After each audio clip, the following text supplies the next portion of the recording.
Eu estava passando meu vestido azul marinho quando meu filho Alexandre me ligou na manhã do casamento dele. Mãe, mudança de planos. Vou pedir um Uber para te buscar às 2 da tarde. Eu gelei. Mas, meu filho, você não tinha dito que seu carro estava na oficina e que viria me pegar com o meu? Ele suspirou do outro lado da linha, como se eu fosse uma criança fazendo perguntas bobas. É que a mãe da Isabela chegou de surpresa hoje de manhã e está sem transporte. Ela vai precisar do seu carro para chegar ao salão. Você entende, né? É mais prático assim. Meu coração apertou, mas engoli o nó na garganta e disse que sim, que entendia. Afinal de contas, era o casamento do meu único filho. Eu deveria estar feliz, não é? Durante 40 anos, desde que meu marido nos abandonou, eu fui mãe e pai para Alexandre. Trabalhei como costureira até os dedos ficarem dormentes para pagar os estudos dele, para que tivesse uma vida melhor que a minha. Vendi minhas poucas joias para dar a entrada do apartamento que ele comprou e onde mora com Isabela. Quando decidiram se casar, me ofereci para custear metade da festa. Eram 22.000 reais da minha pensão. Eles me consultavam apenas sobre valores e datas de pagamento, mas as decisões importantes sobre decoração, música, comida e até a logística do dia eram tomadas entre Isabela, Alexandre e Sônia, a mãe da noiva. Nunca imaginei que, no dia mais importante da vida do meu filho, eu seria tratada como uma visita qualquer, mandada de Uber como se fosse um estorvo. Enquanto isso, a mãe da noiva, que conhece Alexandre há apenas 6 meses desde o noivado, chegaria no meu próprio carro toda importante. Às 2 em ponto, o Uber chegou. Um carro simples, com um motorista que mal me cumprimentou. Sentei-me no banco de trás, segurando minha bolsa com as mãos trêmulas, olhando pela janela as ruas que eu sabia de cor. Pensei em todos os domingos em que Alexandre vinha almoçar em casa, em como ele sempre me dizia: Mãe, você é a pessoa mais importante da minha vida. Será que eu havia imaginado tudo isso? Quando chegamos à entrada do salão de festas Solar das Palmeiras, vi o meu carro estacionado bem na frente, brilhando sob o sol. De lá, saíram Isabela e uma senhora elegante, rindo e conversando animadamente. Era a mãe dela, Sônia, usando um vestido caríssimo e sendo recebida como rainha por toda a família. Mas o que eles não sabiam era que tudo estava prestes a mudar. A cerimônia foi muito bonita, não posso negar, mas durante todo o tempo me senti como uma estranha na vida do meu próprio filho. Fiquei sentada na terceira fileira. Sim, na terceira. Enquanto a família de Isabela ocupava os primeiros lugares de honra, Sônia estava radiante na primeira fileira ao lado do pai da noiva, recebendo os cumprimentos de todos. Eu observava tudo calada, com um sorriso forçado no rosto, tentando não mostrar a dor que crescia no meu peito. Durante 6 meses de preparativos, desde o noivado, Sônia sempre foi educada, mas distante comigo. Nas poucas vezes em que nos encontramos, me tratava com a cortesia fria de quem cumpre protocolo, sempre muito ocupada para conversas mais longas, sempre com pressa para ir embora. No coquetel, tentei me aproximar de Alexandre para felicitá-lo, mas ele estava sempre rodeado pelos amigos e pela família de Isabela. Cada vez que me aproximava, alguém o levava para outro lado, para mais fotos, para mais conversas importantes. Lembrei-me de quando ele era pequeno e tinha pesadelos. Eu passava noites inteiras acordada ao lado da sua cama, cantando canções de ninar que minha mãe havia me ensinado. Lembrei-me dos sacrifícios que fiz para comprar material escolar, roupas, tênis de marca, porque não queria que ele fosse diferente dos colegas. Lembrei-me das vezes em que comi só arroz e feijão para que ele pudesse comer carne. E agora, no dia do casamento dele, eu era uma intrusa na minha própria família. A cerimônia religiosa ocorreu na igreja de São José, uma igreja colonial linda no centro de Belo Horizonte, onde Alexandre havia feito sua primeira comunhão. Eu havia sonhado com este momento por anos, imaginando como caminharia de braço dado com meu filho até o altar, como choraria de emoção vendo meu bebê se tornar um marido. Mas a realidade foi muito diferente. Alexandre entrou de braço dado com Sônia, que serviu de madrinha. Enquanto eu permaneci sentada no meu lugar, vendo de longe como outra mulher compartilhava aquele momento sagrado com meu filho, Padre Marcelo, que havia batizado Alexandre, me viu durante a cerimônia e sorriu com aquele olhar compassivo que dói mais que qualquer insulto. Era o olhar de alguém que entendia que eu havia sido relegada do papel principal na vida do meu próprio filho. Durante a troca de alianças, Isabela dedicou algumas palavras a Sônia, agradecendo-lhe por tê-la criado com tanto amor e por dar o exemplo do que significa ser uma mulher forte. Meus olhos se encheram de lágrimas pensando em todas as vezes que Alexandre havia chegado em casa chorando porque os meninos da escola particular zombavam dele por não ter pai, e como eu secava suas lágrimas dizendo que não precisávamos de mais ninguém, que nós éramos uma equipe completa. Mas agora, no casamento dele, parecia que essa equipe havia se dissolvido há muito tempo e eu nem sequer tinha notado. No jantar, me colocaram em uma mesa no fundo do salão com alguns conhecidos distantes. Sônia tinha mesa de honra junto aos noivos. Durante a festa, vi como ela dançou com Alexandre a valsa tradicional da família da noiva, enquanto eu esperava minha vez, que nunca chegou. Foi quando ouvi uma conversa entre duas convidadas atrás de mim. Coitadinha da mãe do noivo. Deve ser difícil ser mãe solteira por tanto tempo. Que bom que agora Sônia pode dar o apoio familiar que Isabela precisa. Falavam de mim como se eu fosse um peso que finalmente havia sido tirado dos ombros do meu filho. Como se o meu papel tivesse terminado, e agora eu pudesse sair de cena discretamente. E naquele momento, algo dentro de mim finalmente se quebrou. A recepção continuou sem que ninguém notasse minha ausência emocional. Os músicos tocaram o parabéns quando trouxeram o bolo, e Alexandre pediu um brinde especial pelas duas mulheres mais importantes da sua vida, Isabela e Sônia. O salão explodiu em aplausos enquanto eu permanecia sentada, sentindo como se um raio tivesse me partido por dentro. As duas mulheres mais importantes. Onde ficavam os 40 anos que dediquei exclusivamente a ele? Onde ficavam as noites em claro quando ele tinha febre? Os trabalhos extras que peguei para pagar a escola particular? As vezes que não comprei remédio para mim para que nada faltasse a ele? Sônia levantou-se para fazer um discurso que me quebrou completamente. Falou de como havia recebido Alexandre em sua família, como o filho que nunca teve, de como estava orgulhosa de ter um genro tão trabalhador e responsável, de como esperava ser a avó que seus futuros netos mereciam. Cada palavra era como uma declaração de que o meu lugar havia sido oficialmente ocupado. As pessoas choravam de emoção, mas minhas lágrimas eram de uma ferida profunda que eu não sabia como curar.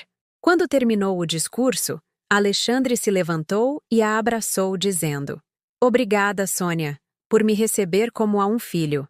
Prometo cuidar da Isabela como você me ensinou a cuidar de uma mulher." Depois do bolo, quando a música mudou para ritmos mais modernos, fiquei sentada vendo como todas as famílias dançavam juntas. Os pais de Isabela dançavam com a filha. Sônia dançava com Alexandre, mas eu permanecia sozinha na minha mesa, invisível para todos. Uma das tias de Isabela se aproximou e me disse, com toda a boa intenção do mundo: "Dona Lúcia, que tranquila a senhora deve se sentir agora que Alexandre já tem quem cuide dele. Já pode descansar depois de tantos anos de sacrifício." Suas palavras, embora bem intencionadas, caíram como um balde de água fria. Descansar? Era isso que todos pensavam? Que eu estava esperando o momento de me livrar da responsabilidade de ser mãe? Perto das 11 da noite, quando a festa estava no auge, decidi que era hora de ir. Aproximei-me de Alexandre para me despedir e desejar-lhe uma boa lua de mel. Ele estava rodeado de amigos, rindo e bebendo. E quando me viu se aproximar, sua expressão mudou para um sorriso educado, mas distante. "Ah, mãe, já vai? Que pena." Eu o abracei e disse que havia sido um casamento lindo, que estava muito feliz por ele. Ele me deu tapinhas nas costas, como se faz com uma tia distante, e disse: "Obrigado por tudo, mãe. Te ligo quando voltarmos da viagem." Foi só isso. 40 anos de sacrifício, amor incondicional e dedicação exclusiva resumidos em obrigado por tudo, e uma promessa de ligação que eu intuí que não chegaria tão cedo. Sônia se aproximou também para se despedir e me surpreendeu com sua amabilidade repentina. "Lúcia, muito obrigada por tudo o que fez pelo casamento. Nota-se que você criou Alexandre muito bem."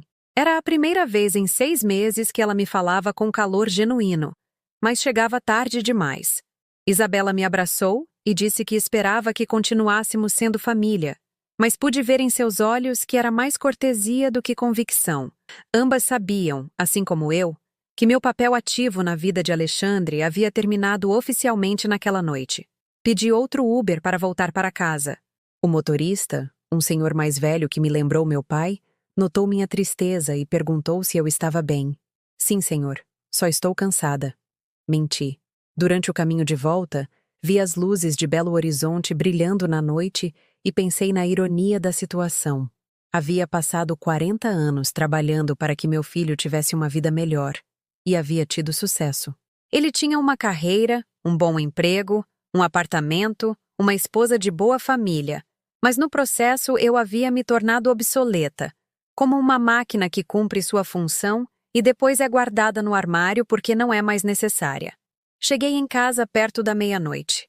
Era um apartamento pequeno, mas confortável, que havia comprado com minha rescisão, depois de trabalhar 30 anos na mesma fábrica têxtil.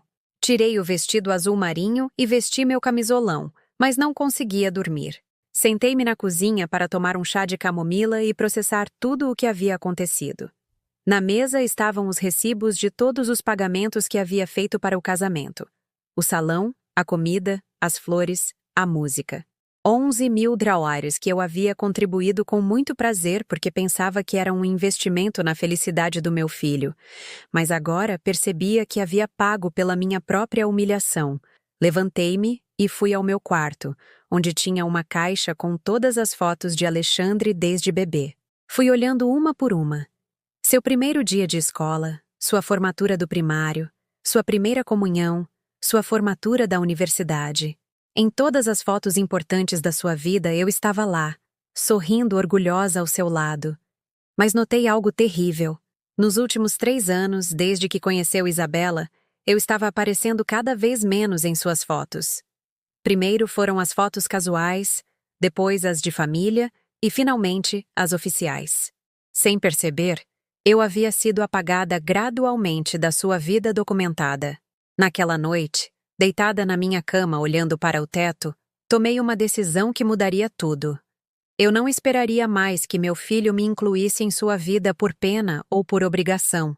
Eu não mendigaria mais o afeto que achava merecer pelos meus sacrifícios passados. Se ele havia decidido que o meu papel como mãe havia terminado, então eu também tinha o direito de decidir que papel queria desempenhar dali em diante. Eu tinha 65 anos, estava saudável, tinha uma pensão modesta, mas suficiente. E pela primeira vez em 4 décadas, não tinha que pedir permissão a ninguém para tomar decisões sobre a minha própria vida. No dia seguinte era segunda-feira, e Alexandre e Isabela sairiam para a lua de mel em Cancún. Eles planejavam ficar fora por 2 semanas, tempo suficiente para que eu pudesse organizar meus pensamentos e tomar as decisões que precisava. Levantei-me mais cedo do que o costume. Preparei um café da manhã completo e sentei-me para fazer uma lista de tudo o que tinha que fazer. Pela primeira vez em meses, senti-me com energia e propósito. Havia algo libertador em saber que eu não precisava mais viver esperando migalhas de atenção e afeto de alguém que claramente havia decidido que já não precisava de mim. A primeira ligação que fiz foi para o Salão Solar das Palmeiras, onde havia sido a recepção. Precisava falar com seu Fernando, o proprietário, sobre um assunto muito importante relacionado ao pagamento. A segunda ligação foi para o meu banco, para revisar algumas transações que precisava cancelar. A terceira foi para a advogada que minha vizinha, Dona Célia, havia me recomendado, que havia passado por uma situação semelhante com os filhos há alguns anos. Eu tinha trabalho a fazer, decisões a tomar e uma vida nova para construir. Aos 65 anos, Lúcia Silva estava prestes a descobrir quem era quando mais ninguém precisasse dela. Mas o que Alexandre e Sônia não sabiam era que durante todos esses anos de sacrifício e trabalho silencioso, eu havia aprendido a ser muito mais esperta do que eles imaginavam. E o que descobririam no seu regresso da lua de mel lhes ensinaria que subestimar uma mãe brasileira de 65 anos, que finalmente decide se defender, pode ser o erro mais caro de suas vidas. Na terça-feira de manhã, Acordei com uma estranha sensação de calma.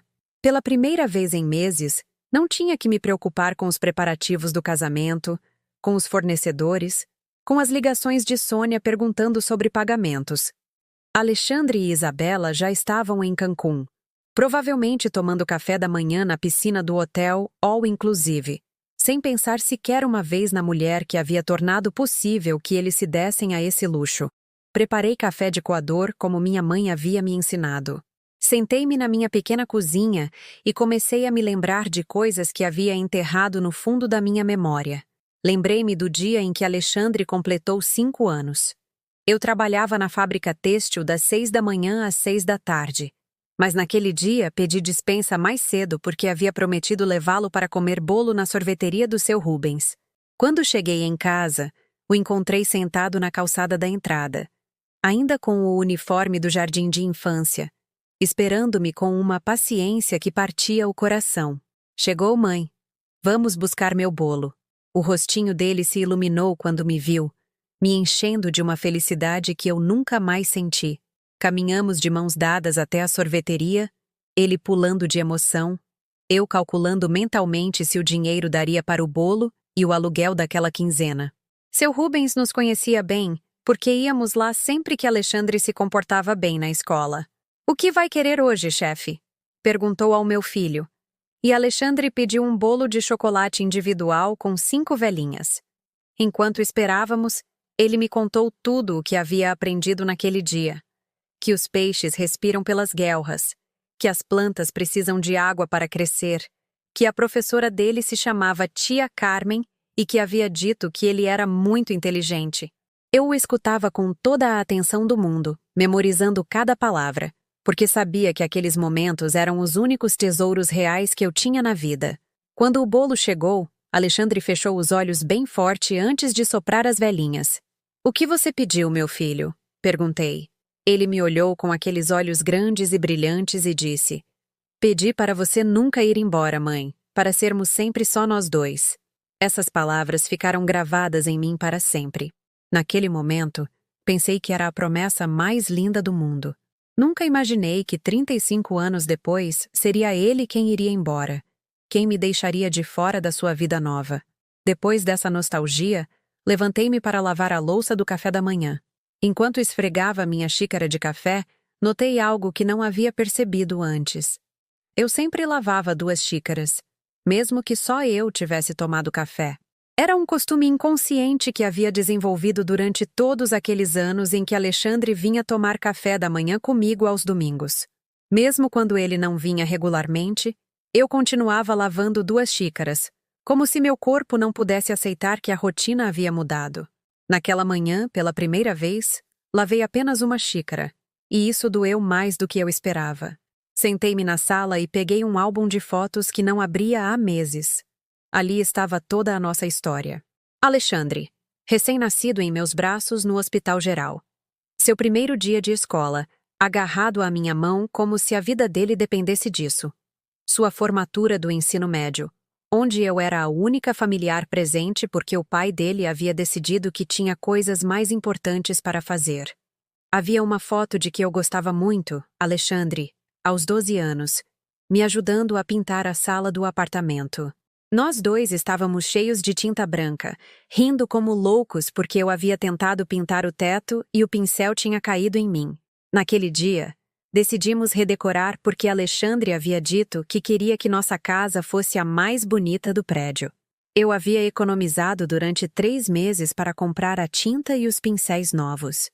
Trabalhamos o fim de semana inteiro, ele com uma paciência e uma dedicação que me enchiam de orgulho. Quando terminamos, sentamos no chão recém-aspirado, comendo sanduíches de presunto que eu havia comprado para comemorar. E ele me disse: "Mãe, quando eu for grande e tiver a minha casa, vou pintá-la igual a esta para me lembrar de você." Essa promessa também foi levada pelo vento. Mais adiante no álbum estava a foto da sua formatura do colégio. Eu havia trabalhado turnos duplos durante meses para poder comprar-lhe um terno novo e pagar a festa de formatura. Na foto, ele está muito bonito com sua beca e capelo, e eu estou ao seu lado com um vestido verde, que era o único elegante que eu tinha. Lembro-me de que, Naquela noite, depois da cerimônia, fomos jantar em um restaurante que eu considerava muito chique, embora agora perceba que era apenas uma churrascaria simples. Ele pediu picanha e eu pedi só sopa porque não me alcançava para 2 pratos completos, mas lhe disse que não estava com fome. Durante o jantar, ele me contou seus planos para a universidade. Queria estudar administração de empresas porque havia ouvido que os administradores ganhavam bom dinheiro. Mãe, quando terminar a faculdade, vou te comprar uma casa com jardim, e você não vai mais ter que trabalhar tanto. Eu prometo. Eu acreditei em cada palavra porque ele era meu filho, porque eu o havia criado para ser um homem de palavra, porque pensava que o amor incondicional sempre é correspondido. Naquela noite, chegamos em casa, e ele dormiu me abraçando no sofá enquanto víamos um filme na televisão.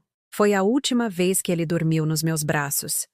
A universidade veio com novos gastos e novos sacrifícios. Eu havia conseguido um trabalho de meio período nos fins de semana, limpando escritórios para pagar os livros e as passagens dele. Alexandre estudava de segunda a sexta e trabalhava aos sábados em uma loja de esportes para ajudar com os gastos pessoais. Os domingos eram o nosso dia sagrado. Ele chegava cedo para o café da manhã, me contava sobre suas aulas, seus professores, os amigos que estava fazendo. Eu lhe preparava sua comida favorita, frango com quiabo e angu, e escutava cada uma de suas histórias como se fossem as coisas mais importantes do mundo. Foi durante o 3º semestre que ele começou a mudar. Chegava mais tarde aos domingos, às vezes com pressa, porque havia combinado de se encontrar com colegas da faculdade para fazer trabalhos. Suas histórias já não eram apenas sobre as aulas, mas sobre festas, sobre garotas, sobre lugares onde eu não me encaixava. Um domingo, ele me disse que talvez não pudesse vir no seguinte porque tinha que ir a uma reunião familiar de um amigo. Mas, meu filho, os domingos são nossos, eu disse. Ele me olhou com um sorriso condescendente que eu não havia visto antes e disse: "Ah, mãe, não sou mais criança. Tenho que fazer vida social também."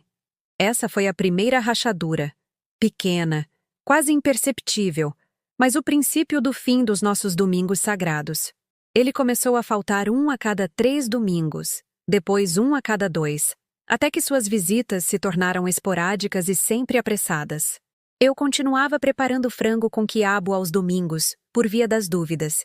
E quando ele não vinha, eu o comia sozinha durante a semana. Era a comida mais triste do mundo.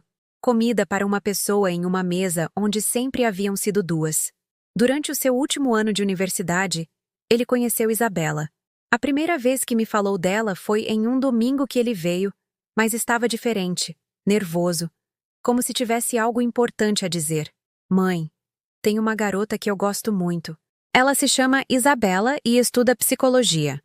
É muito inteligente, muito bonita e acho que é especial." A forma como ele me disse, com aquele sorriso tímido que eu não via desde que ele era adolescente, me encheu de ternura. "E quando vou conhecê-la, meu filho?" perguntei. Ele ficou nervoso e disse: "Logo, mãe, quando for o momento certo." O momento certo demorou 6 meses para chegar. Quando finalmente ele a apresentou, entendi por que havia esperado tanto. Isabela vinha de uma família de classe média alta, com pais profissionais, casa própria em um bairro bonito e uma maneira de falar que deixava muito claro que ela não estava acostumada a apartamentos pequenos como o meu. Foi educada, mas distante. Fazia perguntas corteses, mas sem interesse real nas respostas. Durante o almoço, notei como ela olhava discretamente ao redor, catalogando cada móvel, cada detalhe que a fazia sentir desconfortável. Alexandre se comportava diferente quando estava com ela. Usava palavras que eu não lhe tinha ouvido antes. Falava de coisas que eu não entendia. Ria de piadas que não me pareciam engraçadas. Era como se tivesse colocado uma máscara para impressioná-la. E no processo, havia escondido o filho que eu conhecia. Quando eles foram embora naquela tarde, fiquei sentada na sala com uma sensação estranha no estômago. Pela primeira vez na vida, senti que meu próprio filho se envergonhava de mim. Os meses seguintes confirmaram meus temores. Suas visitas se espaçaram ainda mais, e quando ele vinha, era sempre sozinho. "Isabela está muito ocupada com o TCC", Ele dizia: "Oh, ela tem planos familiares." Mas eu sabia a verdade. Ele havia decidido que era melhor manter seus dois mundos separados. O mundo de Isabela, onde ele era um jovem profissional de sucesso com futuro promissor. E o meu mundo, onde ele era o filho de uma costureira que vivia em um apartamento pequeno e que representava tudo o que ele queria deixar para trás. Uma tarde, quando eles já namoravam há 1 ano e meio, Alexandre chegou com novidades. "Mãe, eu e Isabela vamos nos casar", disse com um sorriso enorme, esperando que eu pulasse de alegria.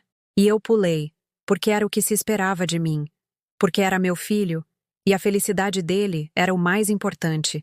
Mas por dentro, algo se quebrou quando percebi que eu não havia sido a primeira a saber. Eu soube depois que ele já havia a pedido em casamento, depois que já havia falado com os pais dela, depois que já haviam feito planos que não me incluíam. "E quando pretendem se casar?" perguntei, tentando parecer animada. "Em 6 meses. Queremos que seja algo íntimo. Só família próxima." Íntimo. Essa palavra ficou gravada porque entendi que era a forma elegante de me dizer que não queriam um casamento grande, onde eu pudesse convidar minhas poucas amigas, onde minhas humildes tradições familiares fossem visíveis para a família dela. Queriam algo controlado, elegante, apropriado para os padrões de Sônia e seu marido. Durante os preparativos do casamento, me tornei uma espécie de consultora financeira invisível. Perguntavam-me quanto eu podia contribuir, em que datas, para quais itens específicos, mas nunca o que eu achava das flores, da música, do menu ou de qualquer detalhe que tornasse a celebração mais pessoal. Minhas sugestões eram ouvidas com a paciência condescendente com que se escuta uma tia mais velha que não entende de gostos modernos. "Ai, dona Lúcia, que ideia fofa! Mas já tínhamos pensado em algo mais contemporâneo", dizia Sônia toda vez que eu propunha algo. A semana antes do casamento, enquanto eu passava meu vestido azul marinho, o único elegante o suficiente para a ocasião, comecei a pensar em tudo o que havia dado pelo meu filho. Não apenas o dinheiro, que havia sido muito, considerando minhas limitações, mas o tempo, a energia, os sonhos próprios que eu havia sacrificado. Nunca voltei a estudar porque tinha que trabalhar para sustentá-lo. Nunca me casei de novo porque nenhum homem queria arcar com o filho de outro. Nunca viajei, nunca conheci o mar, nunca comprei roupa bonita, nunca me dei nenhum luxo porque tudo o que era extra era sempre para ele. E agora, aos 65 anos, eu me encontrava sozinha no meu apartamento, passando um vestido para ir ao casamento do meu filho como mais uma convidada, enquanto outra mulher ocupava meu lugar de honra. Não havia sido uma decisão consciente da minha parte me tornar invisível. Havia sido um processo gradual, como quando a água se evapora sem que você perceba até que o recipiente está vazio. Gota a gota, visita a visita, decisão após decisão, eu havia sido apagada da vida de Alexandre até me tornar uma personagem secundária na minha própria história de maternidade. Naquela noite, deitada na minha cama, percebi algo que me gelou o sangue. Eu não sabia quem era Lúcia Silva sem Alexandre. Durante 40 anos, eu havia sido a mãe de Alexandre, a senhora que trabalha para sustentar seu filho, a mulher que se sacrifica pela sua família. Mas quem eu era como pessoa individual? O que eu gostava de fazer quando ninguém precisava de mim? Quais eram meus sonhos quando eu não tinha que usar toda a minha energia para realizar os sonhos de outro? Levantei-me e parei em frente ao espelho do banheiro. Vi uma mulher de 65 anos com o cabelo grisalho que ela prendia sempre em um coque porque era mais prático, com mãos calejadas por 40 anos de trabalho, com olhos cansados, mas ainda cheios de vida. "Quem é você, Lúcia?" perguntei em voz alta. "O que você quer para o resto da sua vida?" Pela primeira vez em décadas, não tive uma resposta imediata. Eu estava tão ocupada sendo a mãe perfeita que havia me esquecido de ser uma mulher completa. Na sexta-feira, 2 dias antes do casamento, Alexandre veio me deixar uns papéis que precisava que eu assinasse para o salão.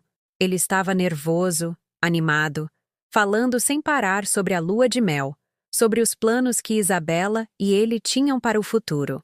"Quando voltarmos da viagem, Isabela quer começar a procurar casa", algo maior, em um bairro melhor. Já é hora de dar o próximo passo. Perguntei se eles continuariam morando em Belo Horizonte, e ele disse que sim, que haviam visto algumas casas em Santo Agostinho, perto de onde moravam os pais de Isabela. E eu? Como vou te ver se você mora tão longe? Perguntei com toda a inocência do mundo. Ele ficou calado um momento, como se não tivesse considerado essa possibilidade. Ah, mãe, a gente vai continuar se vendo igual. Só que agora não vou poder vir com tanta frequência porque vou ter mais responsabilidades. Mas você sempre vai ser minha mãe. Essas palavras soaram como despedida. Como quando você diz a uma criança que seu animal de estimação foi morar em um sítio onde vai ser muito feliz, sabendo que ela nunca mais o verá. Naquela noite, liguei para minha irmã Cláudia, que mora em Porto Alegre. Fazia meses que não falávamos, porque as ligações de longa distância eram caras, e eu sempre tinha gastos mais urgentes. Contei-lhe tudo o que havia acontecido, desde os preparativos do casamento até a conversa daquela tarde. Ela me escutou sem me interromper, e quando terminei, me disse algo que ficou ecoando. Lúcia, você se esqueceu de viver sua própria vida. Ficou tão ocupada sendo a mãe perfeita que nunca aprendeu a ser Lúcia. A sós. As palavras dela me machucaram porque eram verdade. Cláudia havia tomado decisões diferentes. Havia se casado de novo depois do divórcio. Havia viajado.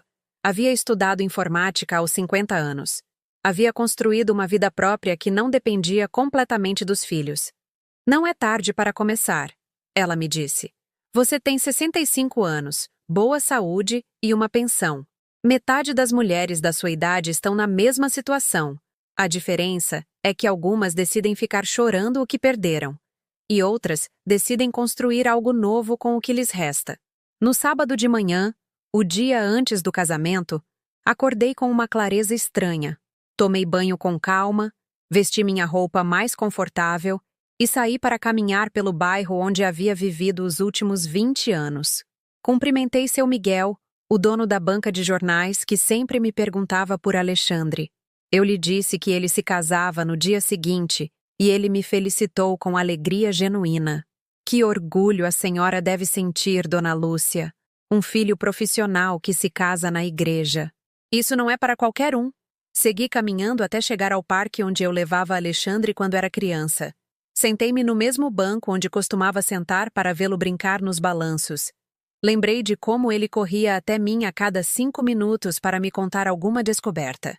Uma formiga carregando uma migalha, um cachorro que se parecia com o do desenho animado que víamos na televisão, uma nuvem que tinha formato de elefante. Naquela época, eu era o centro do universo dele, a pessoa mais importante, a que tinha todas as respostas. Agora, sentada no mesmo banco, 20 anos depois, percebi que havia chegado o momento de soltar. Não porque eu não o amasse, mas porque amor verdadeiro às vezes significa dar a liberdade completa, mesmo quando essa liberdade não te inclui. Alexandre havia crescido, havia formado sua própria família, havia escolhido seu próprio caminho. Meu trabalho como mãe havia terminado e havia sido bem-sucedido. Ele era um homem independente, trabalhador, capaz de tomar suas próprias decisões. O problema era que eu não havia aprendido a ser bem-sucedida em mais nada. Mas isso estava prestes a mudar. Porque se Alexandre havia me ensinado algo durante todos esses anos, era que as pessoas podem se reinventar, podem estudar coisas novas, podem mudar de direção quando a vida as leva por caminhos inesperados. E se ele podia fazer isso aos 28 anos, eu podia fazer isso aos 65. A diferença era que ele tinha uma mãe que o apoiava incondicionalmente. Eu teria que aprender a ser minha própria mãe. Na segunda-feira de manhã, depois do casamento, acordei às 5h30, como sempre. Mas desta vez foi diferente. Não acordei por costume ou por obrigação, mas com uma clareza mental que eu não sentia há anos. Fiquei deitada por alguns minutos, escutando os primeiros ruídos da cidade que acordava, e tomei a decisão mais importante da minha vida. Eu não seria mais a Lúcia que esperava migalhas de afeto. Eu seria a Lúcia que decidia o que merecia e o que não estava mais disposta a tolerar. Levantei-me, tomei banho com calma e vesti minha melhor roupa de sair. Depois, dirigi-me à minha escrivaninha. Um móvel pequeno que havia comprado à prestação há 10 anos e onde guardava todos os meus documentos importantes. Peguei a pasta azul, onde tinha todos os papéis relacionados com o casamento. Contratos, recibos, comprovantes de transferências, extratos bancários. Durante 6 meses, havia organizado meticulosamente cada pagamento, cada gasto, cada compromisso financeiro que havia adquirido para tornar realidade o sonho do meu filho. O primeiro documento que revisei foi o contrato com o Salão Solar das Palmeiras. Eu havia assinado um acordo muito específico: pagar metade do custo total da recepção em 3 parcelas antes do casamento e a outra metade em 2 pagamentos depois do evento. Seu Fernando, o proprietário, havia sido muito claro sobre os termos. Dona Lúcia, entendo que é muito dinheiro de uma só vez, por isso ofereço esta facilidade de pagamento. Mas lembre-se de que o compromisso é firme. Os últimos R11.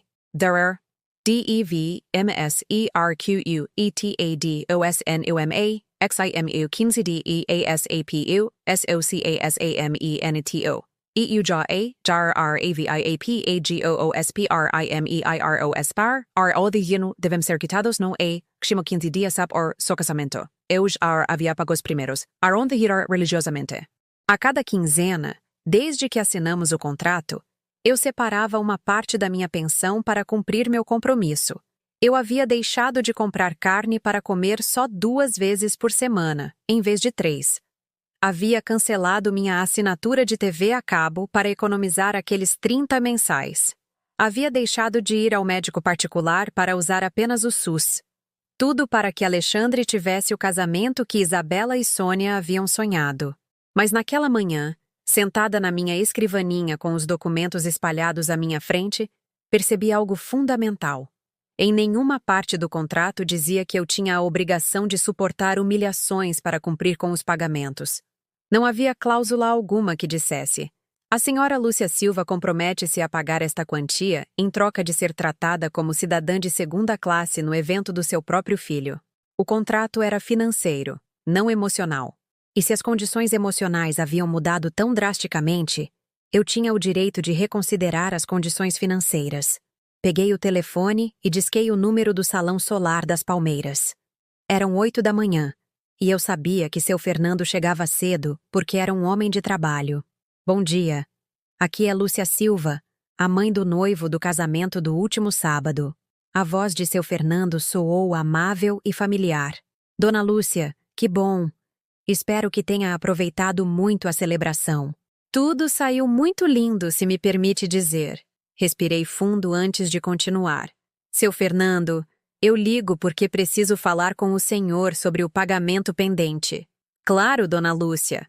Combinamos que a senhora liquidaria os 11.000 arraus restantes esta semana, certo? Não há pressa, mas gostaria de confirmar a data exata para meus registros. Seu tom era profissional, mas cordial.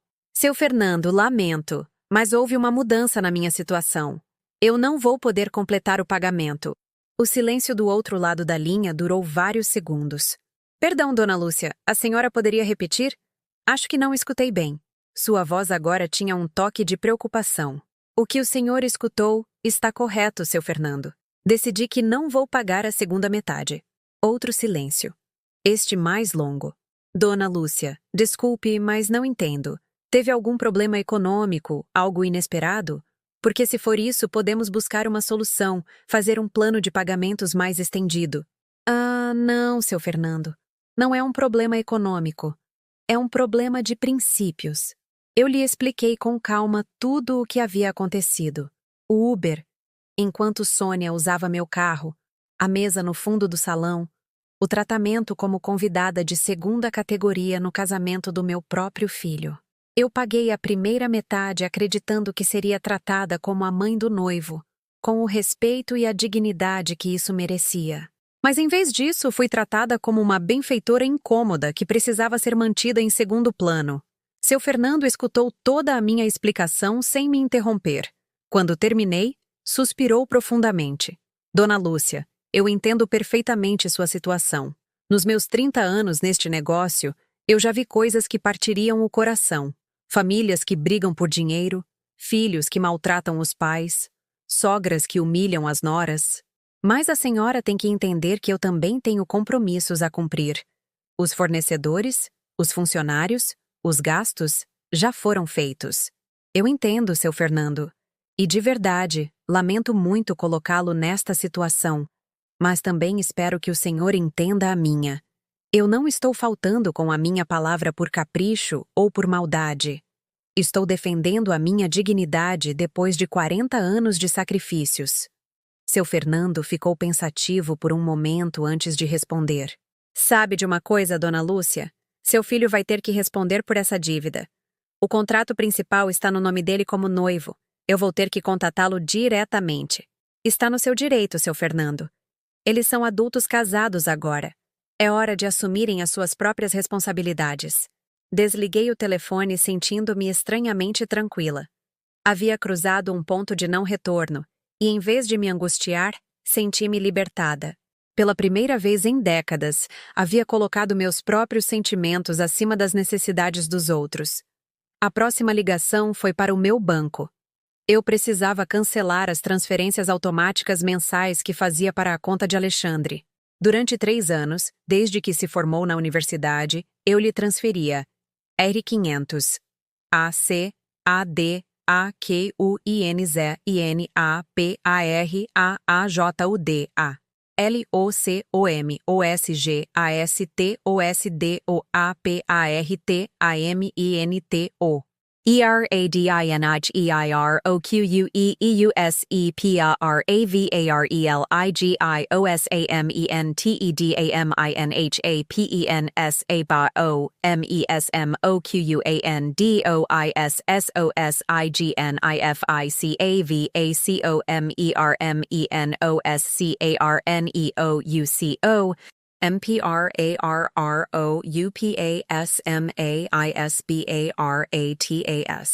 A BOMDIA, PRECISOCAN, CELARUMA, TRANSFERENCIA PROGRAMADA, EUDISSEAREXECUTIVADOBANCOQUANALMENTEFUIAT, ENDIDA, CLARO, SRA, SILVA, QUALE, ONU, MEROD, CONTADEDESTINO, DEI, LHEOSDADOS, EELAREVISOUEMSEUSISTEMA, VAJOQUIACNHORATEMPROGRAMADASTRANSFERENCIASDE, R500, a cada quinzena para ajudar e locomos gastos do apartamento. Era dinheiro que eu separava religiosamente era minha pensar ou, mesmo quando isso significava comer menos, carne ou comprar roupas mais baratas. Bom dia. Preciso cancelar uma transfer e quero iniciar programada. Eu disse ao executiva do banco quando finalmente fui atendida. Claro, senhora Nora Silva. Qual é? Meroda conta de destino. Dei-lhe os dados. Ela revisou em seu sistema. Vejo que a senhora tem programa das transfer e o NCSD. R$500 a cada 15 dias para essa conta. Tem certeza de que quer cancelá-las? Completamente certa. Perfeito.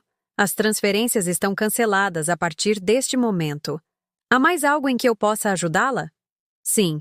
Também preciso cancelar um serviço de cartão adicional. Alexandre tinha um cartão adicional da minha conta há 5 anos, originalmente para emergências, mas nos últimos meses eu havia notado cobranças pequenas, mas frequentes. Refeições em restaurantes, gasolina, compras no supermercado. Nada exagerado, mas constante. Era como se ele tivesse assumido que meu dinheiro era uma extensão natural do dinheiro dele. O cartão adicional também está cancelado. Senhora Silva, deseja que enviemos uma notificação ao portador do cartão? Não é necessário. Ele vai perceber quando tentar usá-lo. Depois do banco, fui visitar a advogada Patrícia Morales, que minha vizinha, Dona Célia, havia me recomendado. O escritório dela ficava no centro, em um prédio antigo, mas bem conservado. A advogada era uma mulher de uns 50 anos com uma presença séria, mas amável.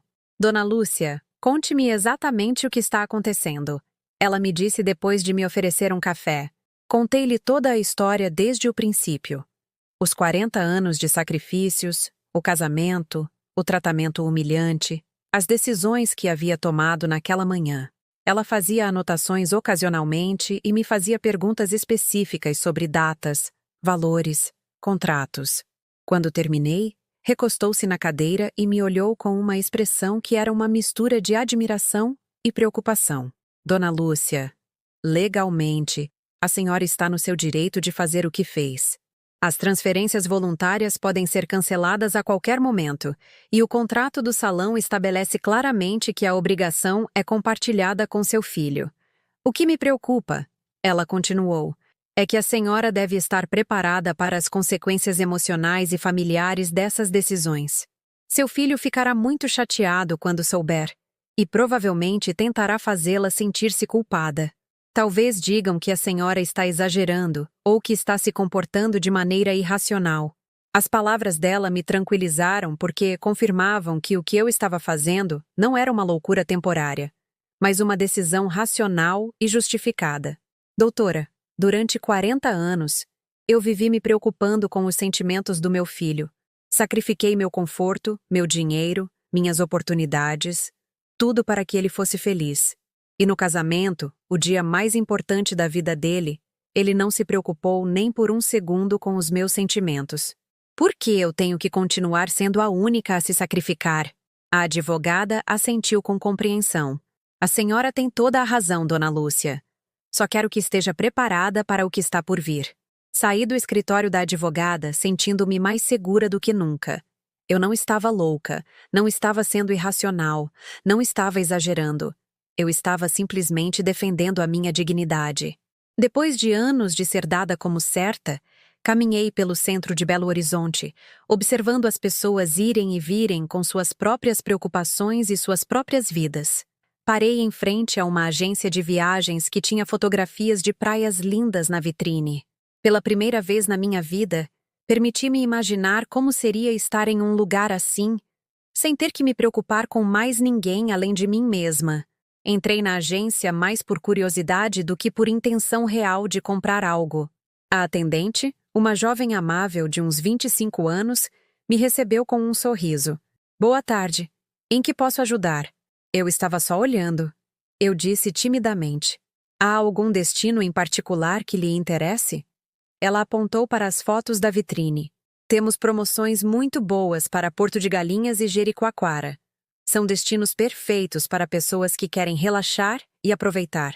Gostei que ela não disse pessoas da sua idade, embora fosse óbvio que estava prestes a dizer. Quanto custaria algo assim? Perguntei, surpreendendo a mim mesma por fazer uma pergunta tão concreta. Bem, depende da estação e do tipo de hotel, mas temos pacotes a partir de R$3.000.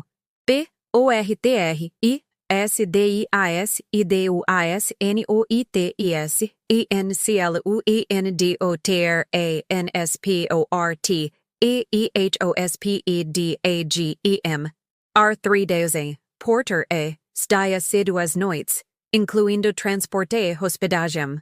R3 000 era exatamente o que eu gastava em um mês comprando a comida especial que Alexandre gostava quando vinha aos domingos. Posso levar alguns folhetos? Perguntei. Claro. E se quiser, deixe seus dados e eu posso avisar quando tivermos promoções especiais. Dei meu nome e telefone, sentindo como se estivesse fazendo algo proibido, mas emocionante. Saí da agência com uma sacola cheia de folhetos coloridos, cheios de promessas de liberdade e aventura. Naquela tarde, sentada na minha cozinha com uma xícara de chá e os folhetos espalhados sobre a mesa, fiz algo que não fazia há anos. Planejar algo só para mim. Não era apenas sobre a viagem, era sobre a ideia de que meu tempo, meu dinheiro e minhas decisões me pertenciam, que eu podia me levantar um dia e decidir ir ver o mar sem pedir permissão a ninguém, sem ter que justificar o gasto, sem ter que me preocupar se mais alguém ia precisar de mim. À noite, liguei para minha irmã Cláudia para contar o que havia feito durante o dia. Ela ficou em silêncio quando expliquei sobre o contrato do salão, as transferências canceladas, A visita à advogada. Lúcia, ela me disse finalmente. Estou orgulhosa de você. Você não sabe há quanto tempo eu estava esperando que você tomasse uma decisão assim. As palavras dela me encheram de um calor que eu não sentia há muito tempo. Você acha que estou fazendo o certo? Perguntei, porque uma parte de mim ainda precisava de validação. Lúcia, eu acho que você deveria ter feito isso há anos. Alexandre é um homem adulto, com trabalho, com esposa. É hora de ele aprender a viver sem o subsídio emocional e econômico da mãe. E é hora de você aprender a viver para si mesma. Naquela noite, eu dormi mais tranquila do que estive em meses. Na terça-feira de manhã, acordei com energia renovada. Tinha mais trabalho a fazer. Revisei todos os meus gastos mensais e percebi algo surpreendente. Sem as transferências para Alexandre e sem os gastos extras que eu fazia para as visitas dominicais dele, minha pensão me alcançava muito melhor do que eu pensava. Eu tinha até uma pequena margem para economizar ou para me dar alguns luxos que eu negava há anos. Fui ao supermercado e, pela primeira vez em anos, comprei só o que eu gostava de comer. Escolhi fruta cara, mas saborosa. Comprei um bom peixe para o jantar. Permiti-me comprar aquele iogurte grego que eu sempre via, mas que nunca comprava porque era mais caro que o normal. Na seção de revistas, comprei uma revista de viagens que tinha um artigo sobre mulheres que começavam aventuras novas depois dos 60. Cada compra pequena parecia um ato de rebeldia silenciosa. Naquela tarde, reorganizei meu apartamento. Guardei todas as fotos de Alexandre em uma caixa. Não porque quisesse apagá-lo da minha vida, mas porque precisava de espaço visual para começar a imaginar quem era Lúcia sem ser definida unicamente como a mãe de Alexandre. Movi os móveis para criar um canto de leitura junto à janela. Peguei livros que havia comprado anos atrás, mas que nunca havia tido tempo de ler, porque sempre havia algo mais urgente relacionado às necessidades do meu filho. Na quarta-feira, recebi a primeira ligação de seu Fernando. Dona Lúcia, eu tenho tentado contatar seu filho, mas ele não me atende. A senhora poderia me dar um número alternativo ou me dizer quando ele volta da lua de mel? Expliquei que voltariam no domingo seguinte e dei o número do trabalho de Alexandre. Seu Fernando, quero que o senhor saiba que isso não é pessoal contra o senhor. O senhor fez um trabalho excelente e o casamento estava lindo. Isso é entre meu filho e eu. Eu entendo, Dona Lúcia. Mas a senhora compreenderá que eu também tenho uma empresa para manter. Eu vou ter que tomar medidas legais se não receber o pagamento quando seu filho voltar. Está no seu direito, seu Fernando. E Alexandre é um homem responsável. Tenho certeza de que eles chegarão a um acordo. Era estranho me sentir tão calma falando de consequências legais que afetariam meu filho. Mas, pela primeira vez na minha vida, os problemas dele não se sentiam automaticamente como meus problemas. Na quinta-feira, fui cortar o cabelo em um salão diferente do que eu ia habitualmente. Eu sempre ia ao mesmo lugar, um salão barato do bairro, onde me cortavam o cabelo da mesma maneira há anos. Um corte prático, sem estilo, desenhado para uma mulher que não tinha tempo nem dinheiro para vaidades. Mas naquele dia, fui a um salão mais caro no centro, o tipo de lugar que Sônia frequentava. "O que a senhora tem em mente?" perguntou a cabeleireira. Uma moça jovem com o cabelo colorido, que me lembrou que a beleza não tinha limite de idade. "Quero algo diferente", eu disse. "Algo que me faça sentir renovada."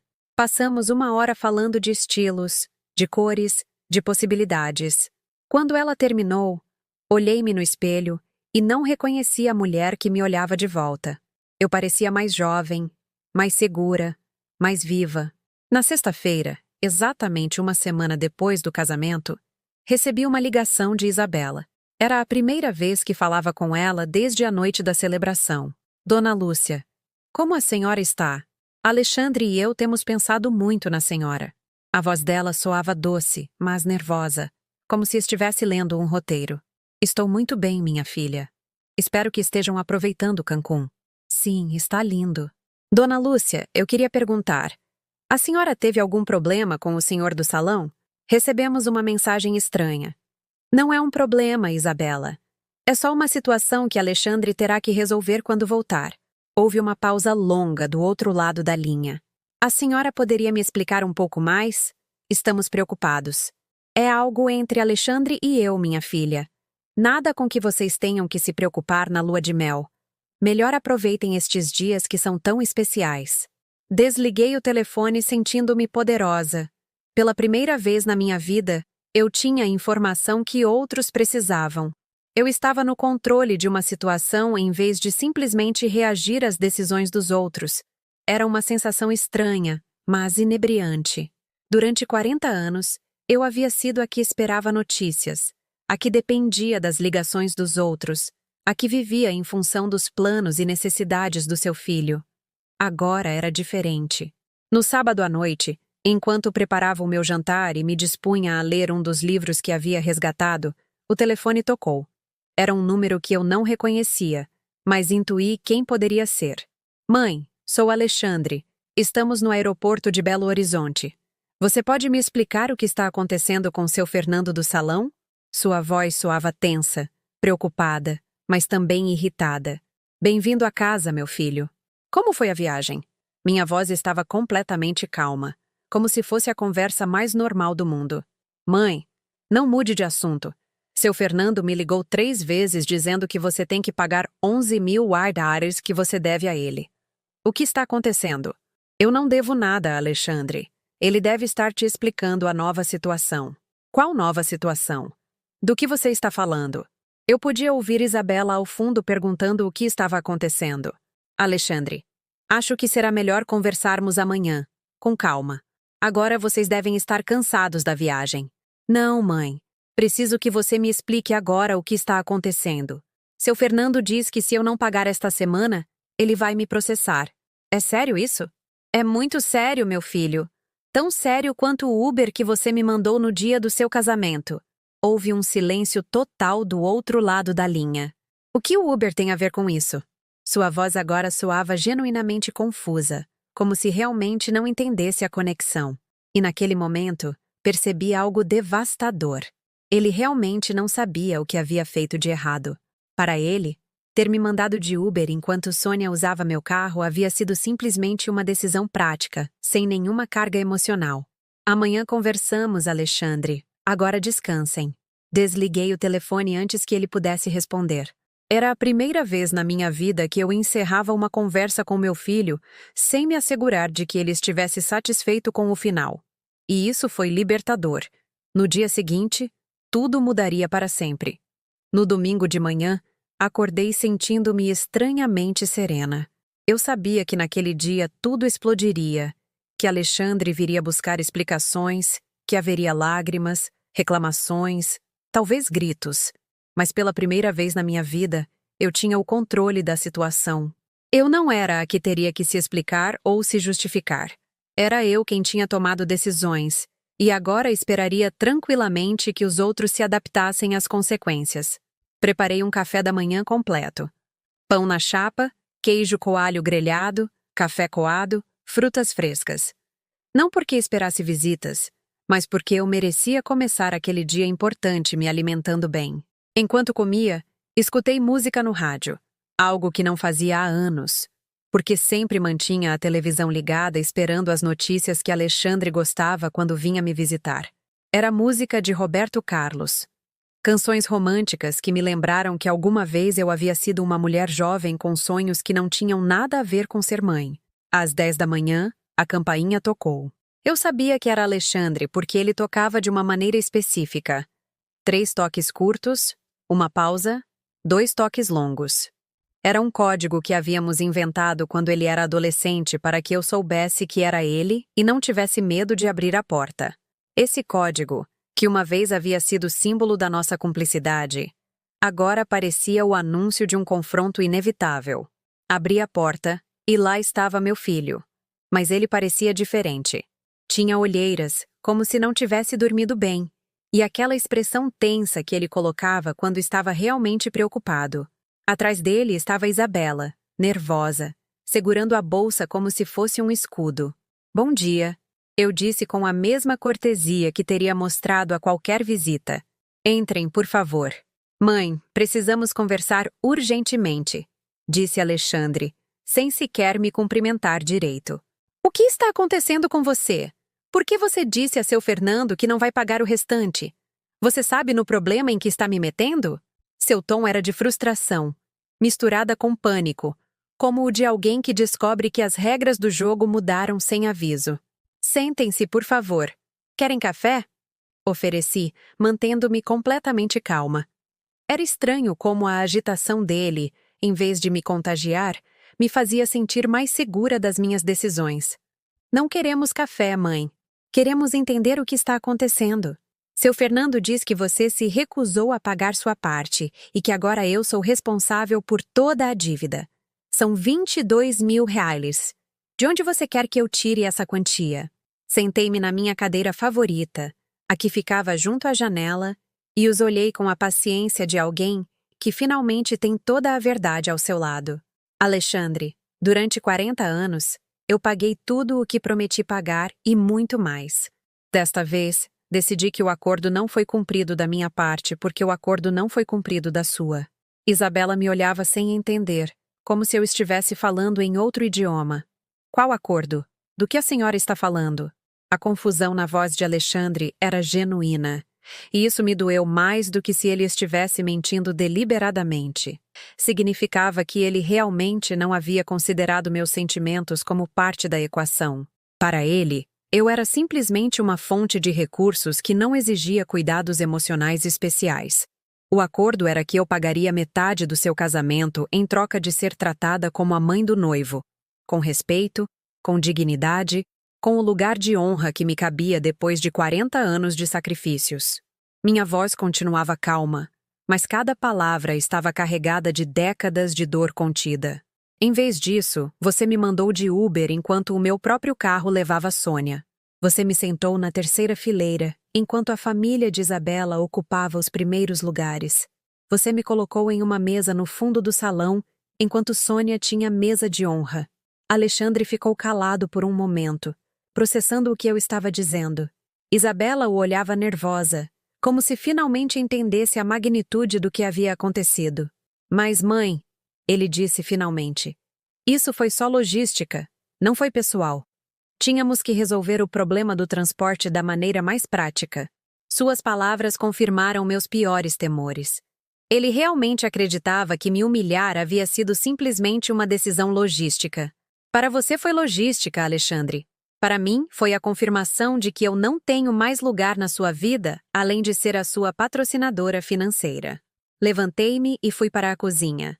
Servir-me de mais café, mais para ter algo para fazer com as mãos, do que porque precisasse da cafeína. Durante 6 meses de preparativos, vocês me consultaram sobre dinheiro e datas de pagamento, mas nunca sobre nada que tornasse o casamento mais pessoal ou significativo para a nossa família. Quando voltei para a sala, Isabela tinha os olhos marejados. Dona Lúcia, nós não percebemos que a senhora se sentia assim. Se tivéssemos sabido... A voz dela falhou um pouco, e pude ver que o arrependimento dela era sincero. Mas também percebi que ela, assim como Alexandre, havia assumido automaticamente que meus sentimentos não exigiam consideração especial. Isabela, minha filha, você não tem culpa. Você fez o que era natural, priorizou sua família, assegurou que sua mãe tivesse o lugar de honra, focou em fazer as pessoas importantes para você felizes no seu dia especial. O problema é que meu próprio filho não fez o mesmo comigo. Alexandre parecia realmente devastado, mas eu já havia passado da fase em que a dor dele me movia a consolá-lo automaticamente. Mãe, se você tivesse dito que estava se sentindo mal, nós teríamos mudado as coisas. Nunca foi nossa intenção machucá-la. Sua voz agora tinha aquele tom de criança arrependida que costumava me desarmar completamente quando era pequeno. Mas desta vez, em vez de amolecer, meu coração endureceu um pouco mais. Alexandre, eu não deveria ter que te dizer como tratar sua mãe com respeito. Isso é algo que deveria sair naturalmente depois de tudo o que vivemos juntos. Contei-lhe, então, sobre as transferências canceladas, sobre o cartão adicional que não funcionaria mais, sobre todos os subsídios silenciosos que eu havia lhe dado durante anos, sem que ele sequer percebesse. A cada revelação, o rosto dele ficava mais pálido. R$ 500 a cada quinzena durante 3 anos. Mãe, eu pensei que fosse... Eu não sabia que estava te custando tanto. Claro que não sabia, meu filho. Porque você nunca perguntou. Porque você assumiu que o meu dinheiro era uma extensão natural do seu dinheiro. Que meus recursos estavam automaticamente disponíveis para suas necessidades. Isabela agora chorava abertamente, e Alexandre parecia ter levado um golpe físico. Sabe o que é o mais triste de tudo isso? Que durante 40 anos eu me sacrifiquei com gosto porque pensava que estava construindo uma relação especial com você. Mas no seu casamento, percebi que para você eu sou só a empregada doméstica da sua vida. Essas palavras foram como um tapa. Alexandre se levantou bruscamente da cadeira com os olhos cheios de lágrimas. Isso não é verdade. Você é minha mãe. É a pessoa mais importante da minha vida. Mas sua voz soava vazia, como se ele mesmo duvidasse do que estava dizendo. Se sou tão importante, por que Sônia dançou a valsa de honra com você e eu não? Por que ela fez o discurso sobre ser a nova avó dos seus filhos? E eu não tive a oportunidade de falar? Por que, quando você fala do futuro, menciona a casa nova perto dos pais de Isabela, mas nunca menciona como vai me incluir nessa nova vida? O silêncio que se seguiu foi devastador. Pude ver nos olhos dele que ele sabia que eu tinha razão, que ele realmente não havia considerado o meu lugar no futuro dele, além de ser a avó que cuidaria dos netos de graça e a benfeitora que ajudaria financeiramente quando necessário. Isabela foi a primeira a falar. Dona Lúcia, o que podemos fazer para consertar isso? Como podemos demonstrar que a queremos nas nossas vidas? Sua pergunta era sincera, mas chegava tarde demais. Isabela, minha filha, o dano já está feito. Não se trata de demonstrar nada agora. Trata-se de que vocês me mostraram no dia mais importante da vida de Alexandre exatamente que lugar eu ocupo nas suas prioridades, e esse lugar não é compatível com continuar financiando a vida de vocês. Dirigi-me a Alexandre. Meu filho, você tem trabalho, tem esposa, tem um apartamento, você é um homem adulto e bem-sucedido. É hora de você viver como tal. Mas, mãe, e se precisarmos de ajuda? E se houver uma emergência? A pergunta revelou tudo. Ele havia planejado sua vida adulta assumindo que eu continuaria sendo sua rede de segurança econômica indefinidamente. Alexandre, as emergências se resolvem com seguros, com economias, com empréstimos bancários, como faz qualquer adulto responsável. Elas não se resolvem mais ligando para a mãe. Isabela tentou intervir. Dona Lúcia, eu entendo que a senhora esteja magoada, mas não acha que está sendo um pouco drástica? Quer dizer, cortar todo o contato econômico de um dia para o outro. Seu tom era suave, mas tinha um quê de manipulação, como se tentasse me fazer sentir culpada por defender meus próprios limites. Isabela, eu não estou cortando o contato. Estou estabelecendo limites saudáveis. Alexandre pode me visitar quando quiser. Vocês podem me convidar para os eventos familiares. Podemos manter uma relação normal entre mãe e filho, mas não mais uma relação onde eu sou o seu subsídio silencioso. Alexandre finalmente explodiu. Mas eu não entendo como você pode ser tão fria. Depois de tudo o que passamos juntos, eu te amo, mãe. Suas palavras ecoaram no apartamento, mas já não tinham o poder de me desarmar como antes. Alexandre, durante 40 anos eu também te amei. Eu te amei quando trabalhei turnos duplos para pagar a escola particular.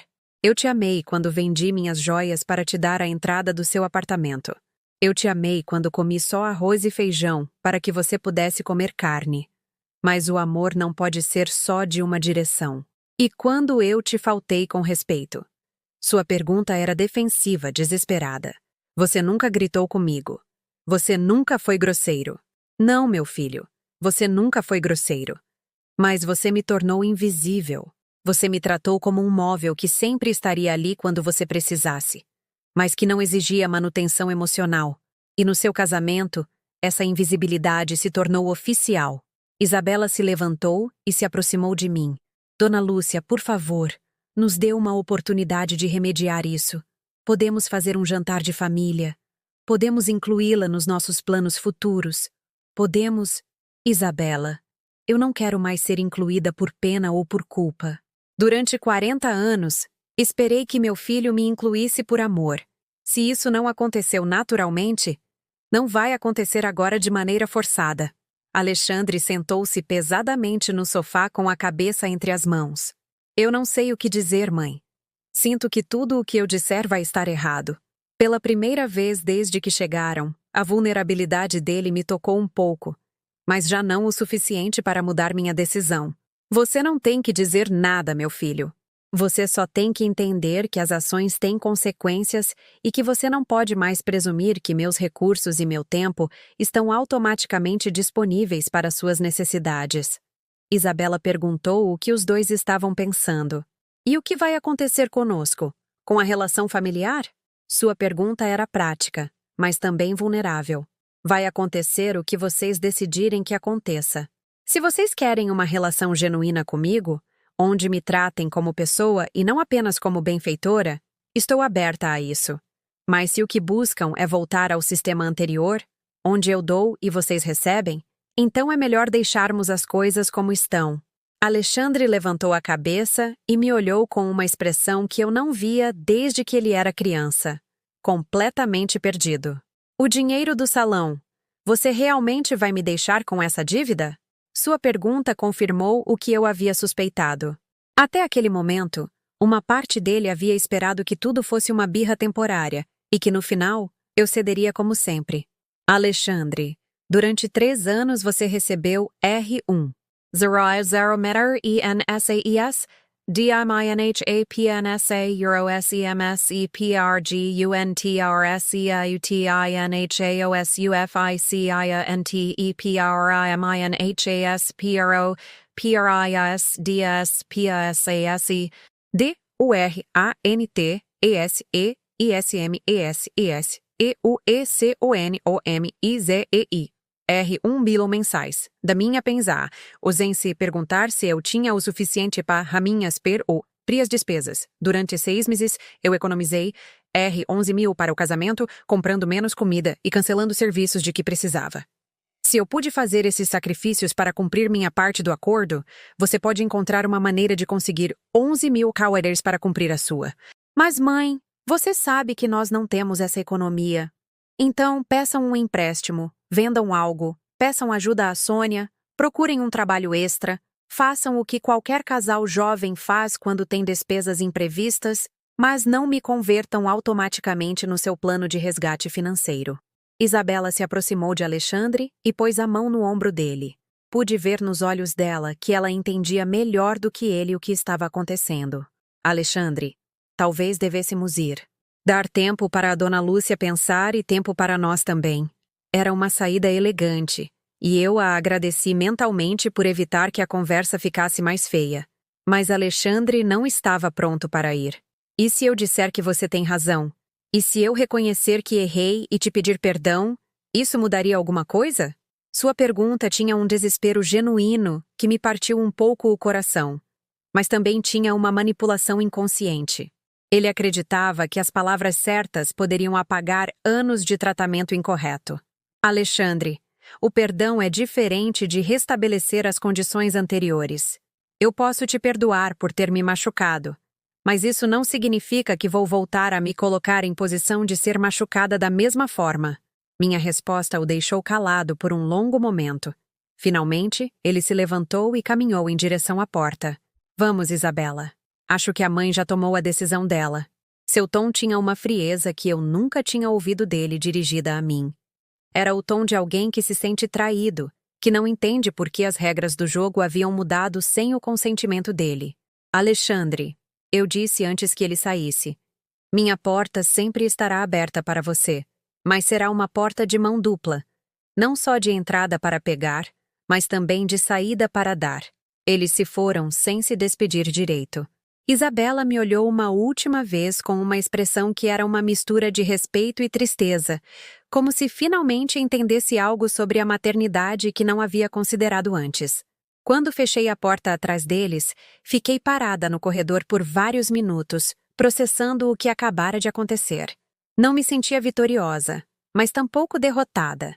Sentia-me livre.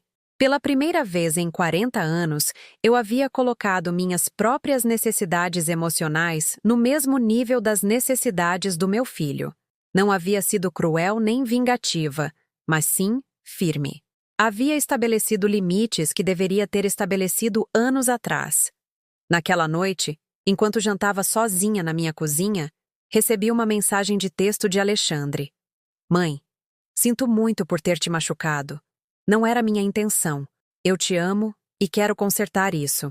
Era o tipo de mensagem que antes me faria ligar imediatamente para dizer que estava tudo bem, que eu o perdoava, que podíamos voltar a ser como antes. Mas desta vez, eu apenas respondi: eu também te amo, meu filho. Quando você estiver pronto para uma relação de adultos, estarei aqui. Não houve resposta naquela noite, nem na seguinte, nem na semana seguinte. E pela primeira vez na minha vida, o silêncio do meu filho não me desesperou, porque finalmente eu havia aprendido que o amor verdadeiro às vezes exige soltar. Exige permitir que as pessoas enfrentem as consequências das suas decisões. Exige ser forte quando o instinto maternal grita para ceder. 3 semanas depois, enquanto regava minhas plantas na varanda do meu apartamento, vi meu reflexo na janela. Era o reflexo de uma mulher que havia recuperado sua dignidade, que havia aprendido a se valorizar, que havia descoberto que podia ser feliz sem ser necessária. Era o reflexo de Lúcia Silva, não apenas da mãe de Alexandre. E pela primeira vez em décadas, eu gostei do que vi. 6 meses depois do casamento, estou sentada na varanda de uma pequena casa que aluguei a 5 quadras do balneário do lago. Todas as manhãs, acordo com o som dos pescadores preparando suas canoas e o canto dos sabiás que fazem ninho no pé de primavera do meu jardim. É uma vida simples, mas é completamente minha. Pela primeira vez em décadas, ninguém precisa de nada de mim. Ninguém me trata como um fardo. Ninguém me deixa de lado nos momentos importantes. Tenho uma rotina tranquila. Acordo cedo, cuido das plantas que semeei na minha pequena horta. Escrevo cartas para minha irmã Cláudia, que agora me visita a cada 2 meses. E à tarde, sento-me aqui na varanda para observar o movimento da cidade e os entardeceres dourados sobre a água. Mudar para o balneário do lago não havia sido uma decisão impulsiva. Depois do confronto com Alexandre, passei 1 mês pensando no que queria fazer com o resto da minha vida. Um dia, enquanto folheava os folhetos de viagens que eu havia guardado, vi um anúncio sobre casas para alugar em cidades perto de Belo Horizonte. Viva a tranquilidade que você merece, dizia o anúncio. E essas palavras ressoaram profundamente em mim. Liguei para o número e, 1 semana depois, estava dirigindo para o balneário do lago em um ônibus com uma mala pequena e o coração cheio de esperança. A casa que encontrei era perfeita para uma pessoa sozinha. 2 quartos pequenos, uma cozinha com janela para o jardim, uma sala aconchegante e esta varanda onde agora passo a maior parte das minhas tardes. A cidade é tranquila, mas não entediante. Há uma feira às quartas e sábados onde compro verduras frescas e flores para casa. Há uma biblioteca pequena onde me tornei sócia e descobri meu amor por romances, que nunca havia tido tempo de ler. Há uma igreja antiga onde vou aos domingos, não só por fé, mas porque gosto da sensação de comunidade silenciosa que se cria quando as pessoas se reúnem sem necessidade de palavras. O que mais gosto de viver aqui é a invisibilidade elegante que eu tenho. Ninguém me conhece como a mãe de Alexandre ou como a senhora que trabalhou 40 anos para sustentar seu filho. Aqui sou simplesmente Lúcia, a senhora que aluga a casa azul perto do lago, que compra flores aos sábados, que cumprimenta amavelmente, mas que mantém sua privacidade. É libertador ser um mistério benevolente para os outros, em vez de ser um livro aberto que todos se julgam no direito de ler. Durante esses meses, desenvolvi pequenas rotinas que me dão estrutura sem ser opressivas. Às segundas-feiras, lavo roupa e limpo a casa a fundo, colocando música da Gal Costa que me lembra a minha juventude. Às terças-feiras, vou à feira e depois cozinho algo especial só para mim.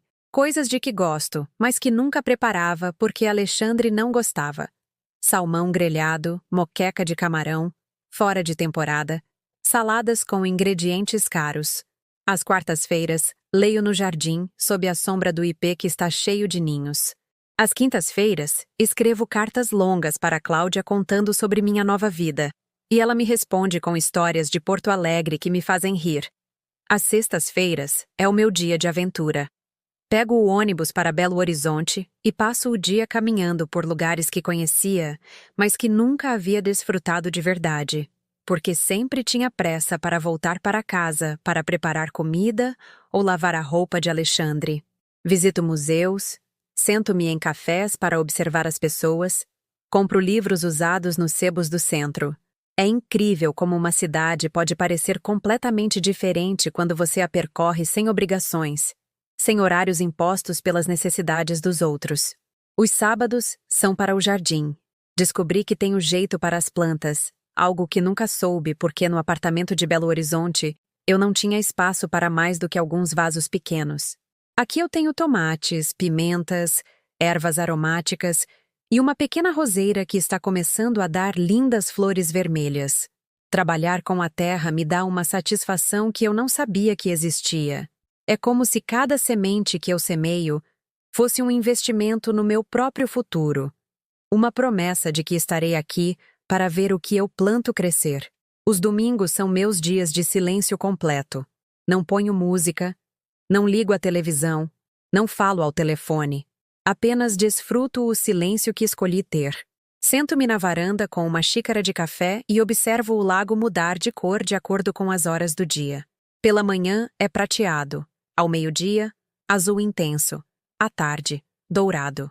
E ao anoitecer, torna-se roxo, como uma ferida linda. Nesses momentos de silêncio absoluto, percebo quanto ruído havia na minha vida anterior. Não apenas ruído de sons, mas ruído emocional, ruído de preocupações constantes pelos outros, ruído de culpas e responsabilidades que não eram minhas. Faz 3 meses, recebi uma ligação de Isabela.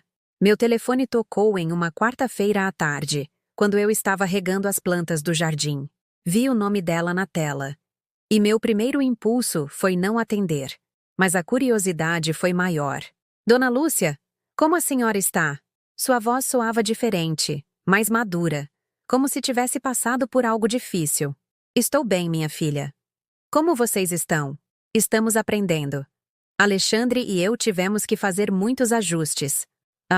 Ela me contou que eles tiveram que pedir um empréstimo ao banco para pagar a dívida do salão, que Alexandre havia pegado um trabalho de meio período nos fins de semana para gerar renda extra, que eles tiveram que cancelar os planos de comprar casa nova porque as finanças estavam mais apertadas do que haviam calculado. Tem sido difícil, ela me disse, mas também educativo. Alexandre percebeu muitas coisas que não via antes. E você como está, Isabela? Perguntei, porque havia algo na voz dela que me preocupou. Estou bem, dona Lúcia. Grávida de 3 meses. A notícia me atingiu como um raio. Eu seria avó. Durante 40 anos, havia sonhado com esse momento. Havia imaginado como seria segurar o primeiro filho do meu filho, como eu o mimaria nos fins de semana, como lhe ensinaria as canções que eu cantava para Alexandre quando era pequeno. Parabéns, minha filha. Fico muito feliz por vocês. As palavras saíram automaticamente, mas por dentro, uma tempestade de emoções contraditórias se desencadeou.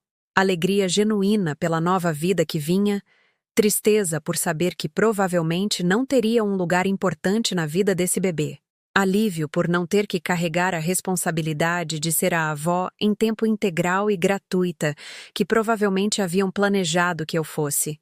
Dona Lúcia, continuou Isabela, Alexandre e eu temos conversado muito nesses meses sobre a senhora, sobre o que aconteceu, sobre como queremos criar nosso filho, e gostaríamos de convidá-la para um jantar para conversarmos.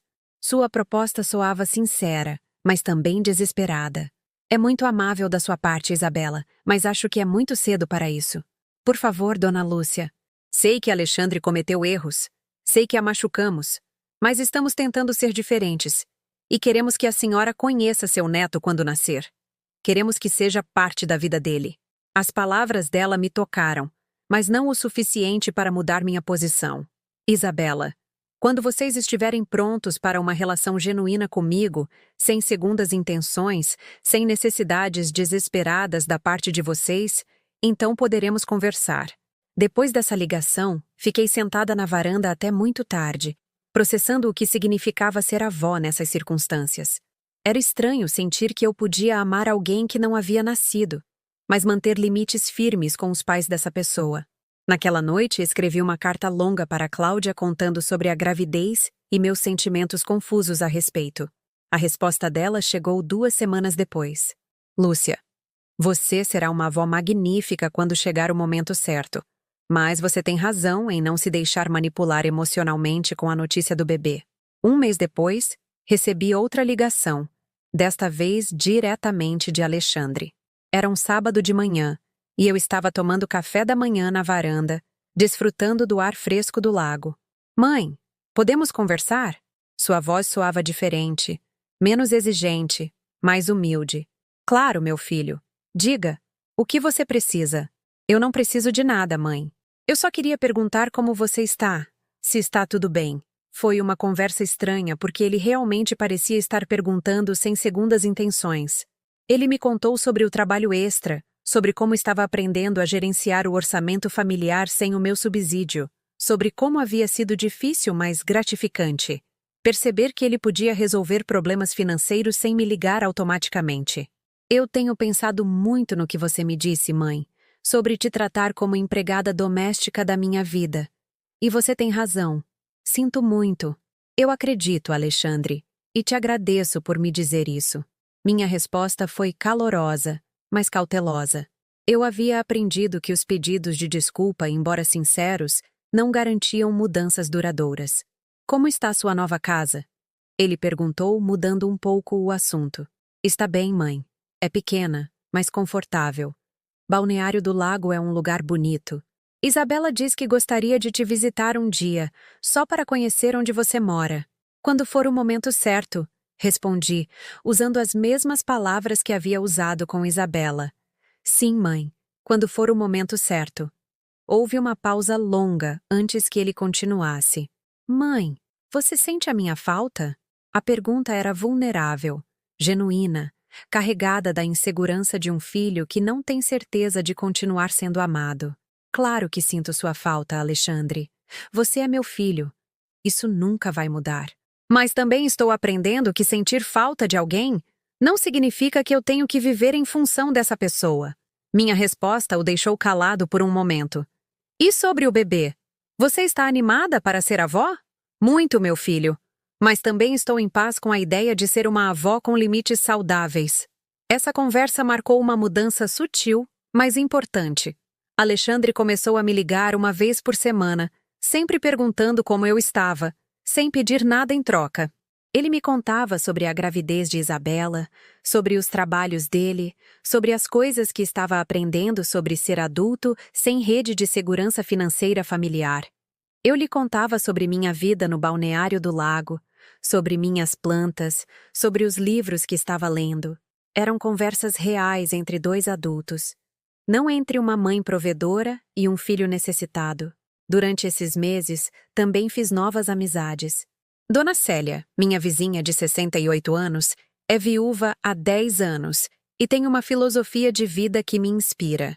Lúcia, depois dos 60, cada dia que vivemos sem drama familiar é um presente que damos a nós mesmas. Vamos juntas à feira aos sábados e contamos histórias de nossas vidas passadas enquanto escolhemos verduras. Seu Ricardo, o senhor que vende flores na feira, me ensinou sobre diferentes tipos de plantas e me dá mudas para o meu jardim. Ele é viúvo também, de 72 anos, e tem uma forma muito bonita de ver a vida. Dona Lúcia, as plantas mais fortes são as que aprendem a viver sozinhas antes de dividir a terra com outras. Não há romance entre nós, apenas uma amizade confortável baseada em conversas sobre jardinagem e em silêncios compartilhados que não precisam ser preenchidos. A senhorita Alice, a bibliotecária que tem apenas 30 anos, mas uma sabedoria impressionante, me apresentou a autores que eu nunca havia considerado ler. Graças a ela, descobri que gosto de biografias de mulheres que mudaram suas vidas depois dos 50. Cada livro me ensina algo novo sobre as possibilidades que existem quando uma mulher decide se priorizar. Há um mês, enquanto eu lia no jardim, chegou um envelope de Belo Horizonte. Não tinha remetente, mas reconheci a letra de Alexandre imediatamente. Dentro havia uma foto de ultrassom e uma nota curta. Mãe, é menina. Vai se chamar Lúcia, como você. Esperamos que, quando estiver pronta para conhecê-la, você possa ensiná-la a ser tão forte quanto a avó. A nota não pedia nada, não prometia nada. Apenas compartilhava informação e expressava um desejo. Essa foto do ultrassom está agora na minha geladeira, junto às cartas de Cláudia e às fotos das minhas plantas. Cada vez que a vejo, sinto uma mistura estranha de emoção e tranquilidade. Emoção pela nova vida que vem, pela possibilidade de ser parte da vida da minha neta, pela oportunidade de quebrar os padrões disfuncionais que se repetiram entre Alexandre e eu. Tranquilidade, porque sei que desta vez será diferente. Será uma relação onde eu posso dar amor sem sacrificar minha dignidade, onde eu posso ser avó sem me converter em empregada doméstica não remunerada. Esta manhã, enquanto regava as plantas do jardim, recebi uma ligação de Isabela. Dona Lúcia, ela nasceu ontem. Lúcia Isabela está saudável e é linda. Sua voz estava cheia da emoção exausta de uma mãe nova. Parabéns, minha filha. Como você está? Cansada, mas feliz. Dona Lúcia, eu não estou ligando para pressioná-la ou para pedir nada. Só queria que a senhora soubesse que sua neta já está aqui. Eu te agradeço por ter me ligado, Isabela. Dê meus parabéns a Alexandre. Houve uma pausa antes que ela continuasse. Dona Lúcia sabe de uma coisa? Esses meses me ensinaram muito sobre o que significa ser mãe, e agora eu entendo melhor por que a senhora tomou as decisões que tomou. Entendo que defender os filhos às vezes significa ensinar-lhes limites. Suas palavras me tocaram profundamente porque vinham de alguém que agora tinha a responsabilidade de criar uma nova Lúcia. Isabela, ser mãe é o trabalho mais difícil do mundo, porque você tem que amar incondicionalmente, mas também tem que ensinar responsabilidade. E às vezes, essas duas coisas parecem contraditórias. Sim, Dona Lúcia, agora eu entendo. Depois de desligar, fiquei sentada na minha varanda pensando na ironia linda da situação. Minha neta se chama Lúcia, e embora eu ainda não a conheça, já sei que vou amá-la profundamente. Mas também sei que vou amá-la de uma maneira diferente de como amei Alexandre. Eu vou amá-la sem sacrificar minha própria identidade, sem me esquecer das minhas próprias necessidades, sem converter meu amor em uma corrente que nos prenda a ambas a padrões disfuncionais. Há uma semana, enquanto caminhava pela beira do lago, encontrei meu reflexo na água e tive uma revelação profunda. Durante 40 anos, eu havia definido meu valor como mulher em função do quão necessária eu era para os outros. Mas aqui no balneário do lago, eu aprendi que meu valor real está no quão em paz estou comigo mesma, quão autêntica eu posso ser sem pedir desculpas, quão feliz eu posso ser sem precisar da validação constante dos outros. Esta tarde, enquanto o sol se põe sobre o lago e os pescadores regressam com suas redes cheias, sinto-me completamente em paz com as decisões que tomei. Não foram decisões fáceis, não foram decisões que me tornaram popular dentro da minha família, mas foram decisões corretas para o meu bem-estar emocional e minha dignidade como pessoa. Às vezes, recebo mensagens de texto de Alexandre com fotos da bebê. São mensagens simples, sem pressão, apenas compartilhando momentos. Mãe, olha que carinha que ela faz quando dorme. Ela parece com você quando franze a testa. Acho que ela vai ser tão teimosa quanto a avó. Respondo com carinho, mas mantenho meus limites. Que linda ela está. Fico muito feliz que esteja crescendo bem. Dê minhas bênçãos. Eu ainda não vi minha neta pessoalmente, e provavelmente passarão vários meses antes que isso aconteça. Mas não vivo mais no desespero de ser incluída a qualquer custo. Eu aprendi que esperar o momento certo é melhor do que forçar situações incorretas. Quando chegar o dia de conhecer Lúcia e Isabela, será porque a família dela realmente quer me incluir de maneira saudável, não porque precisam de mim como salva-vidas econômico ou babá gratuita. Pela primeira vez na minha vida, Eu não estou esperando que os outros mudem para eu poder ser feliz. Eu sou feliz com a vida que construí para mim sozinha, com as decisões que tomei, com a mulher em que me converti. Se Alexandre e Isabela decidirem me incluir genuinamente nas vidas deles, será um presente lindo. Se não, continuarei sendo feliz com a vida que tenho. Enquanto escrevo estas linhas, sentada na minha varanda, com o lago brilhando sob as estrelas, percebo que finalmente entendo algo fundamental. O amor verdadeiro não é se sacrificar até desaparecer pelos outros. O amor verdadeiro é se manter completa e autêntica enquanto se ama. É estabelecer limites saudáveis. É ensinar com o exemplo que cada pessoa tem direito à sua própria dignidade. Aos 65 anos, Lúcia Silva finalmente aprendeu a viver para si mesma sem culpa, a amar sem desaparecer, a ser mãe sem deixar de ser mulher. E descobriu que o silêncio que decidiu manter não era vazio, estava cheio de paz, de possibilidades, de uma felicidade que não dependia de mais ninguém além dela mesma. Estamos curiosos para saber até onde esta história chegou. De onde você está lendo?